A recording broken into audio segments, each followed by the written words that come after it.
আমি মার্জিয়া জামান বিন্দু, international gram icon award 2022 winner. And হচ্ছে আমি একজন অভিনেত্রী, আর এর পাশাপাশি আমি হচ্ছে মডেলিং করছি, আর student of UODA university music department last year. এখানে একটা অ্যাওয়ার্ড প্রোগ্রাম BGCF এর, যেখানে আমাদেরকে ইনভাইট করা হয়েছিল ডান্স আর্টিস্ট হিসেবে, আর আমরা পারফরমেন্স করতে আসছিলাম, কিন্তু এদের টেকনিক্যাল ইস্যুর কারণে আমাদের পারফরমেন্সটা হয়নি আর কি।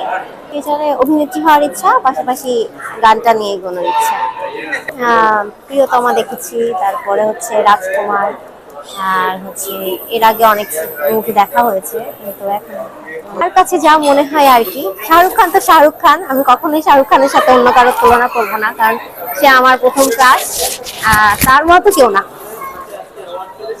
সেটা যদি আমার হাজবেন্ডও হয়, সেক্ষেত্রেও আমি কখনো বলবো না যে শাহরুখ খানের মতো।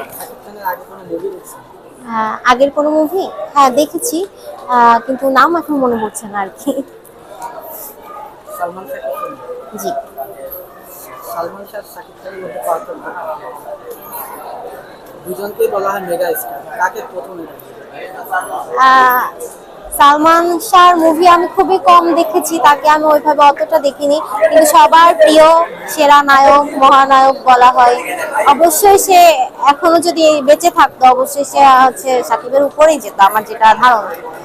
আর হচ্ছে বর্তমানে হিসেবে শাকিব খান অনেক ভালো, সে নিজেকে অনেক ইমপ্রুভ করেছে, অনেক ভালো, মানে অভিনয়ে এখন সবকিছুতে অনেক